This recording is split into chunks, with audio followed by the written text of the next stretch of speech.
bem. E eu fiquei a pensar, né, quer dizer, que ele vê toda essa movimentação de pessoas, da sociedade, de entidades preocupadas com a segurança pública, eles ainda fazem ironia nas redes sociais. Porque não foi montagem, mas foi ele mesmo, o Ivo Gomes, falando lá. Eu queria dizer para o governador que saísse da zona de conforto que ele vive, com não sei quanto de segurança que ele tem, a polícia militar à disposição, que quem pode nem chegar perto dele, saísse da zona de conforto e viver essa realidade. A realidade é segurança pública na rua.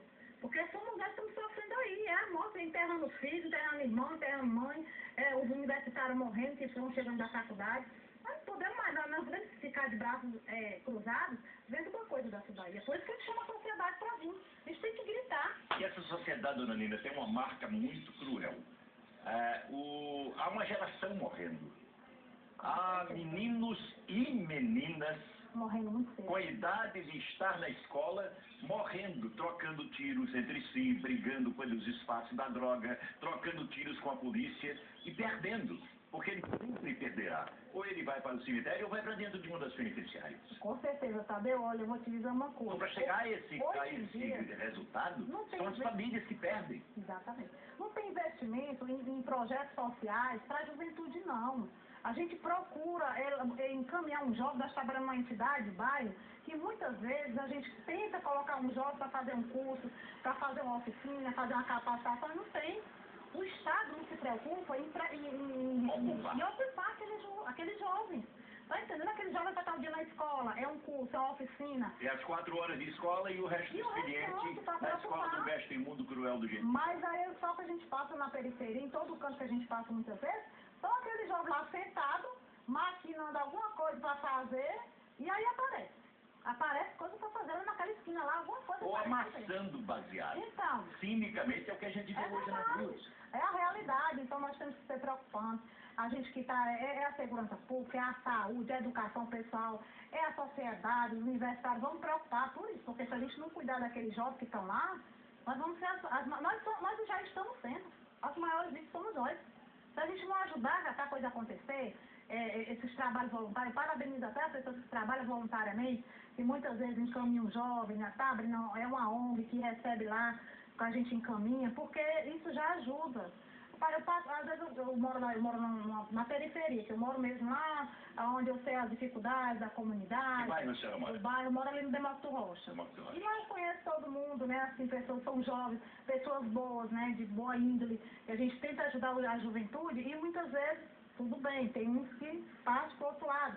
Mas tem muitos jovens que querem melhorar, mas não tem oportunidade. A senhora me disse que, às vezes, voltando da faculdade, a senhora estuda o quê?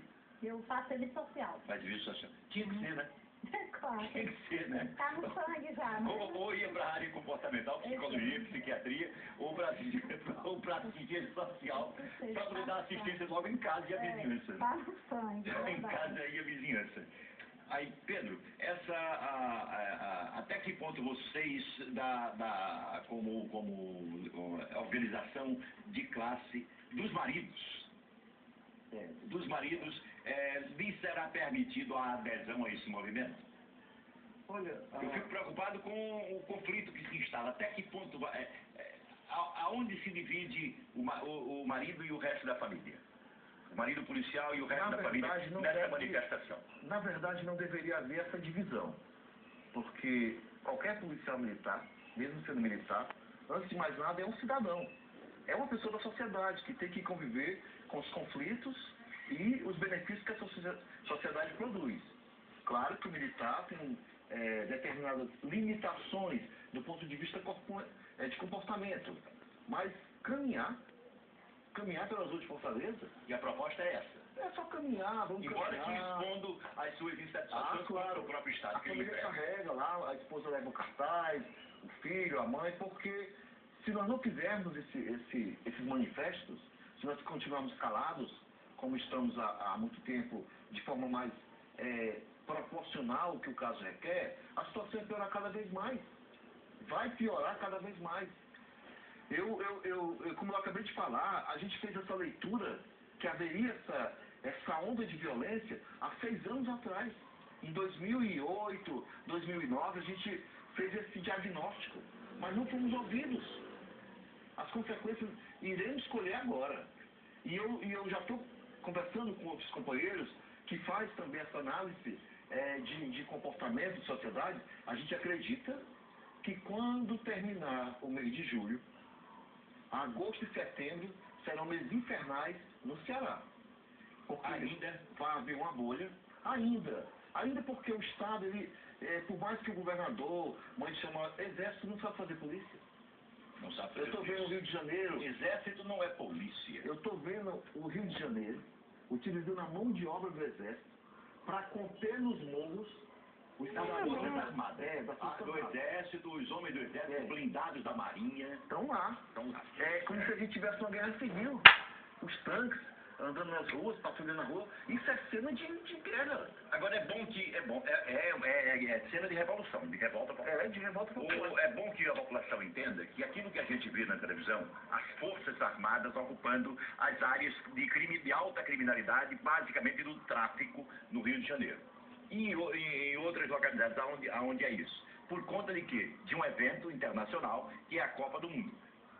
Aquilo sempre houve e o governo nunca se incomodou de proteger o cidadão brasileiro. Está colocando lá para vender uma imagem à FIFA, que exigiu que houvesse o menor número possível de ocorrências policiais. Inclusive, não se coloca lá.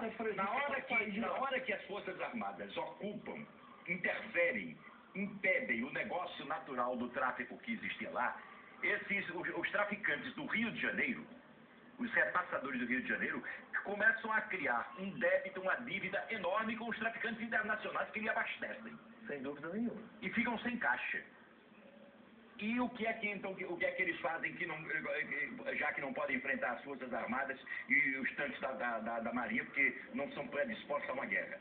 Eles espalham esse pessoal para o resto do país, que não tem o costume de enfrentar o crime organizado naquele... Para quê? Para roubar banco, para roubar posto de gasolina, para fazer caixa e para pagar a dívida do tráfico internacional. Porque não tenho a menor dúvida que isso aí faz parte da coisa. E por isso que a nossa preocupação é de que vai piorar. Eu acredito que vai piorar. Vai piorar porque não é função do Exército, nem da Marinha, nem da Aeronáutica, fazer policiamento ofensivo em zonas urbanas, salvo em período de guerra. Depois da Copa, desce todo mundo, vai todo mundo fazendo quartel de novo e o povo que é um problema sério. Vai ser cada um por si e Deus por todos. Então a gente tem que começar a chamar a sociedade para se organizar agora, para poder entender como iremos recepcionar essa bolha que irá nascer em agosto desse ano. Será uma bolha trágica e a gente presume que o Estado daqui para lá não vai conseguir formar 16 mil homens, pelo menos no Ceará. O Ceará tem um déficit de 16 mil policiais para tentar minimizar a violência que hoje vive a sociedade. Então, a gente clama que a sociedade venha conosco para poder o governo sentar com os especialistas. Aqui a gente não está fazendo uma reivindicação classista. Aqui ninguém vai pedir o melhor salário, a melhor carga horária nesse momento. Mas tudo é consequência que o governo não atendeu e acabou criando todo esse quadro. Dona Nina, a associação tem assessoria jurídica? A nossa, das esposas? Tem um acompanhamento jurídico? Tem sim. Nós temos uma advogada que tem duas vezes por mês tem uma agenda. Faz uma consultoria com vocês? Para atender. E vocês trataram, por exemplo, vocês precisam pedir licença à prefeitura ou à secretaria para fazer essa caminhada de protesto? Ou é uma manifestação popular que dispensa essa... Não é que seja necessário, mas nós fizemos. Mesmo assim fizeram? A gente encaminhou do ofício para o bombeiro, para a segurança pública, para o BPM, tudo. O trânsito, tá tudo ok, para não dar nada errado. Tudo tranquilo. E a gente vai na maior paz do mundo. A caminhada vai ser pacífica e ordeira. Oficialmente ninguém vai poder dizer que vocês não podem fazer porque é um direito constitucional de manifestação. Exatamente. Estamos já tudo respaldado, até mesmo orientado já pelo nosso companheiro Pedro Queiroz, que também já tem uma experiência grande de organização de caminhada. E quando a gente foi, a gente sentou, né, para poder dar tudo certo. Eu faço um raciocínio que alguém pode, nesse momento que a cidade está cheia de movimentos feministas, dizer: isso é uma pergunta muito machista. Mas quem faz a primeira censura de mulher é o marido. Com certeza. Na sociedade brasileira. O que é que os maridos dizem em casa? Eita, vocês podem ir para a rua? Pra caminhada? Olha o que é que você vai fazer sim para caminhada. Sempre fala. Isso aí, pelo menos da minha parte, meu esposo, né, fala sempre... cuidado, tu já vai se meter em outra, tu já está respondendo processo. Mas eu acho assim, sabe, que quando a gente realmente está lutando por uma causa social, isso motiva muita gente, tá entendendo? Eles têm a compreensão que a gente tem que viver, e as mulheres não deixam a gente em paz não, tem que fazer alguma coisa, porque senão elas ficam, as mulheres mesmo, as outras, a gente como presidente de entidades, é cobrado, porque a senhora vai inventar associação? então, elas cobram a gente, não, e a gente está sempre sentando, né, e conversando, a diretoria, juntamente com as outras, então a gente está dando as mãos para isso. Se a gente não fizer, mas aí quando a gente chama, vem todo mundo, graças a Deus. A sociedade não tem tomado conhecimento, o assunto tem ficado só nas informações das redes sociais, mas vocês têm conseguido uma ousadia muito grande em fazer manifestação na frente de quartéis, das unidades do interior. E em algumas cidades vocês chegaram a parar a atividade do quartel durante uma hora fazendo manifestação na porta do quartel. Nós já tivemos, como é que tem sido nós já tivemos em Itapipoca, né? Em Itapipoca foi em 2011, na paralisação daqui a gente fez bater em Itapipoca, porque as meninas queriam parar. Isso é uma manifestação das mulheres, levando as famílias para a porta dos quartéis. Das mulheres mesmo, né? Leva os filhos e tudo. Em Canindé nós tivemos 2 oportunidades de fechar lá quartel, lá em Canindé, 2 vezes também, por conta de um comandante lá, que ele era muito autoritário com os policiais. Então, reunimos as mulheres, participamos mais de dois movimentos. Aqui também a gente já acampou em frente ao Comando Geral. Nós já acampamos em frente à Casa Militar, quando era a Casa Civil aqui. Nós já fechamos o batalhão de choque, já fechamos a companhia de eventos. Aqui na capital, já fechamos o batalhão de choque, já fechamos a companhia de eventos agora no Dia das Mães, onde nós tiramos o governador, o secretário e o Comando Geral de casa. Porque o governador autorizou o comandante a transferir nossos maridos. Né? E até agora ainda tem muitos que ainda não voltaram. É por isso que a gente não para. Porque assim, a partir do momento que o comandante transfere o nosso marido, ele está dando tempo para a gente trabalhar direto. Porque quando o marido está em casa, a gente vai ficar perto do marido. Quando o marido não está, vamos procurar o que fazer. Estrategicamente é isso mesmo, né? Se ele está no interior, eu tenho tempo, né? Então, mas a gente fica ansioso. Exatamente. E tem uns que até de licença foram afastados, transferidos. E aí a gente está dando a... Inclusive, Tadeu, agora, esse movimento está tão organizado que ontem nós fomos convidadas para ir para a OAB. Tivemos um debate lá, muito interessante. A segunda-feira é o dia do Fórum Permanente da OAB. Vocês já estiveram lá? Nós estivemos lá ontem, tivemos o capitão Wagner, tive o Pequeiroz, que estava lá também, o Fabino, o Coronel Ivan, várias entidades, né, preocupadas com a segurança pública. E aí parabenizando o nosso trabalho lá, e foi muito legal a gente divulgando também, convidando para estar junto com a gente. Amanhã a gente tem um seminário que vai a partir das 7 horas, a gente vai estar lá também falando da problemática da segurança pública. E assim, a gente vai participando. Amanhã? Amanhã, quinta-feira. Quinta-feira, desculpa. Hoje é terça. É o seminário da Mayra, doutora Mayra. Da Fundação Teofilo Vilela. Exatamente. Vai ter, inclusive, o seminário vai ser tema do programa de amanhã. Que a questão é segurança pública e a questão dos médicos pedindo socorro também. Exatamente. É um movimento para nos socorrer, é o movimento dos médicos que também está apoiando a nossa caminhada, né? Está participando também, um dos movimentos que está nos apoiando também. A coordenadora do movimento, que é inclusive médica do IJF, vai estar aqui conosco. Eu estou antecipando como manchete para lhe motivar a ouvir o que o pessoal tem a dizer. Os médicos dentro do IJF estão sendo assaltados dentro da instituição. Casos, ela me disse agora há pouco, que os assaltos lá acontecem todos os dias.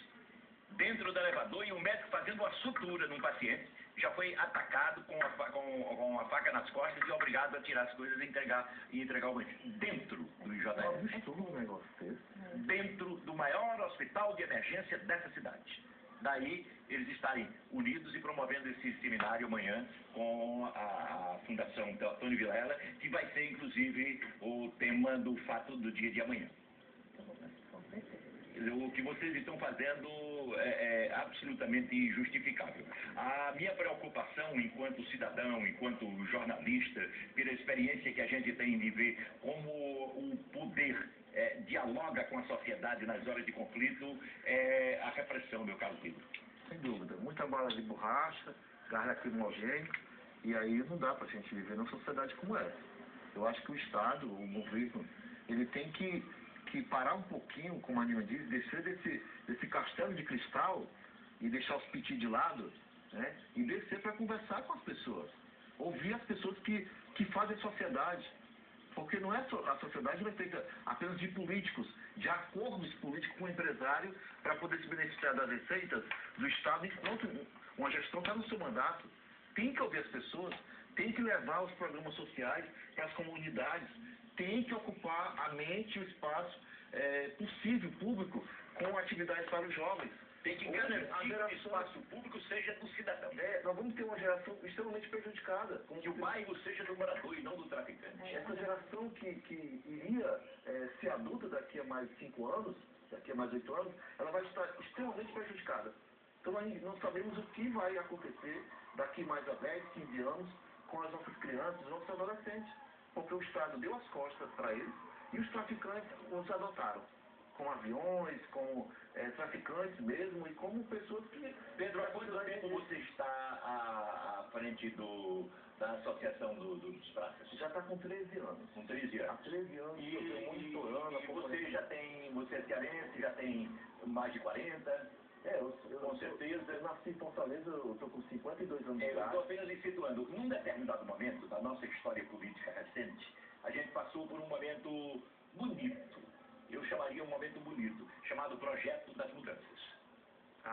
Onde o Ceará cresceu, se desenvolveu, houve um choque de cultura política muito grande, de hábitos e costumes, e o Ceará passou a ser esse estado grande e reconhecido hoje nacionalmente, internacionalmente, que existe. Muita coisa mudou, muita coisa melhorou, debaixo de algumas propostas interessantes. E que até determinado momento não conseguiu. Por exemplo, colocar todas as crianças da escola. Se colocou 98, 97, 98% das crianças da escola. Ganhamos, inclusive, um prêmio da Unicef. Isso. A gente não pode esquecer isso. Isso foi uma das grandes coisas que a gente teve. Preparar mão de obra para, por exemplo, um processo de industrialização que ocorreu. A gente tem ali em Maracanaú 120 e tantas empresas atuando e exportando, inclusive. Tá? Mas outras que estão querendo vir hoje já não encontram mão de obra capacitada suficiente para ocupar esses empregos. E as crianças que estavam na escola naqueles primeiros anos do Projeto das Mudanças, foi a grande conquista desse projeto político, as crianças deixaram de ir à escola. Com 4 ou 5 anos foram embora. Os governos que se sucederam a esse projeto não souberam manter essas crianças na escola, dar continuidade. E a gente tem o quê? Essa tragédia, elas foram absorvidas pela criminalidade. E a sociedade hoje tristemente discute, eles deviam ser presos, eles deviam vir para a cadeia, devemos reduzir a criminalidade, devemos reduzir a idade penal para 16, 17 anos. Ora, se a gente não tem vaga nos presídios, para quem é de maior, imagine se a gente botar essa população de delinquência infanto-juvenil que a gente tem aí dentro das cadeias. Aonde? O Ceará hoje tem 70 mil mandados de prisão para serem cumpridos. 60 mil. Ai, meu Deus. Vai botar onde? O governador criou aí, é um dos méritos dele, criou 7 presídios. 7 presídios foram construídos nessa gestão. Tem um sendo concluído agora até final de maio. Será que a solução é construir presídios? E botar o povo tudo preso nos presídios do Ceará? Não, não é por aí. Então, eu acho que você foi feliz. Eu lhe parabenizo por remontar esse passado não distante. Mas é maneira assim de que o cidadão comum pode ver, só de raciocinar. Espera aí, a gente não chegou num ponto, não chegou num estágio bem pleno de cidadania, onde, por exemplo, todas as crianças de idade escolar estavam na escola? Estavam. Por que elas saíram? Por que elas não foram mantidas na escola? E 2 gerações depois, a gente tem uma geração de bandidos sendo morto e executado nas ruas dessa cidade. Meninos de 12 anos levando 8 tiros na cabeça. Tá chegando nesse estágio. Eu tenho discutido, Tadeu, que essas políticas sociais ou de serviços básicos têm que deixar de ser políticas de governo. Enquanto essas políticas não forem transferidas para o Estado, e não importa qual governador venha ou saia, tem que executar, porque é de Estado a política, não é de governo. Porque, veja só, era belíssimo o projeto de policiamento comunitário ostensivo que se tentou desenhar para o Ceará. Mas é um projeto de governo. Foi de governo, ou seja, foi de governante, não foi de governo. O governo ficou com o orgulho ferido, porque aquele grupamento de homens, que era menos dos olhos dele, aderiu ao movimento periodista, ele virou as costas para o programa. E o programa foi por terra abaixo. Porque o programa era dele, do governador, não era do Estado do Ceará. Pedro, nós estamos chegando ao final do nosso programa. Muito obrigado pela sua participação. Agora só lhe faço um apelo. Não meça esforços para tentar conciliar um entendimento daqui até sábado. Não, claro. Porque eu tenho muita preocupação com vocês familiares, vocês meninas, vocês senhoras, vocês garotos e garotas estarem na rua, embora que pela causa mais justa que se possa ter, defender a própria família. Mas me preocupa muito a reação que vocês encontrarão. Com certeza. Só deu até para fechar, né, pessoal? Nós estamos formando um documento no qual vai várias entidades assinar essa documentação que a gente está fazendo para apresentar na OAB. Está engrossar o caldo. Falado, com certeza, para a Caldo de gente cobrar representatividade. realmente. Porque esse movimento Ceará Sai de Socorro, esse foi a primeira caminhada. Mas a gente vai ficar cobrando, a gente vai ficar se reunindo, visitando a OAB. Se for possível, a gente estava até falando hoje, a gente vai levar até para o Tribunal de Haia, que é um tribunal que lá da Holanda, né? Porque se aqui não está dando certo, a gente encaminha para o Ministério Público, não funciona, encaminha para o governo também não, para a Ordem dos Advogados também não, a gente encaminha para fora, para ver se a coisa melhora. Muito obrigado, parabéns mais uma vez pela sua coragem, pela sua disposição. Muito obrigada, a gente que agradece. A minha esperança é que ainda haja entendimento. Eu acredito que sim, a gente está torcendo por isso, com certeza. Hoje já se pode perceber que na questão política de segurança pública, ninguém está satisfeito no Ceará.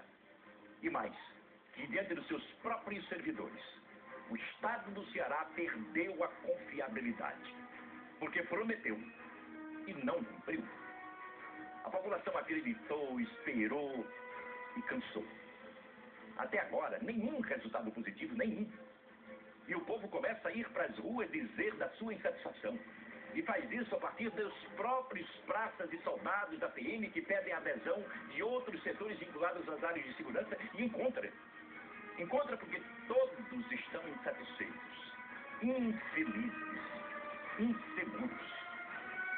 Quando se chega a esse grau de insatisfação, é preciso refletir. Corpo de bombeiros, policiais, militares, policiais civis. No corpo da Constituição Federal de 1988, não existe a preocupação de dispor que os demais órgãos públicos devem obediência aos princípios da hierarquia e da disciplina, senão aos princípios constitucionais inerentes à administração pública. Ou seja, aos princípios da legalidade, da impessoalidade, da moralidade, publicidade e eficiência. Não obstante, é notório que nenhuma organização militar prescinde de hierarquia e de disciplina para o seu funcionamento.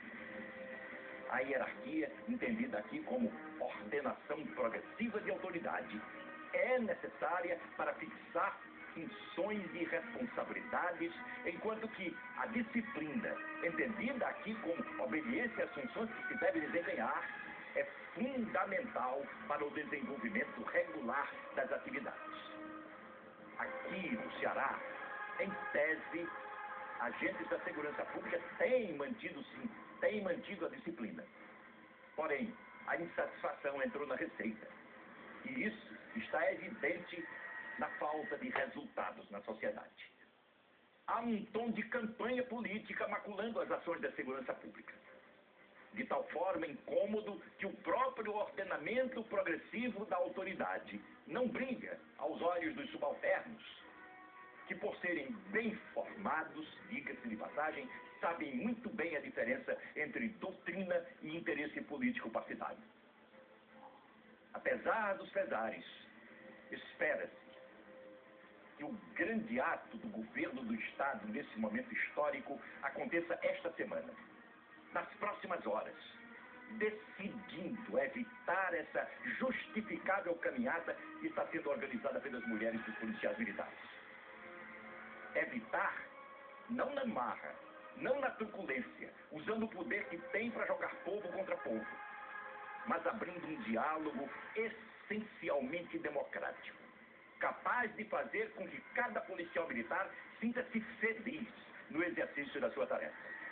Porque como bem disse aquela senhora que falamos a vez anterior, é somente isso, ser feliz, que os maridos dessas senhoras querem.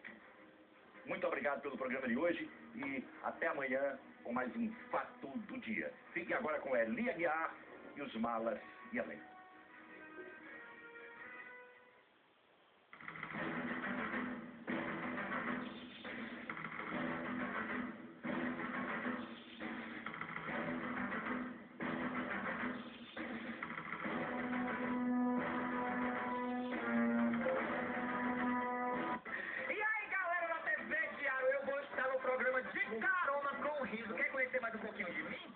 estava em crise no casamento dela, que a bicha me ligou desesperada, a hora de me ajuda, pelo amor de Deus.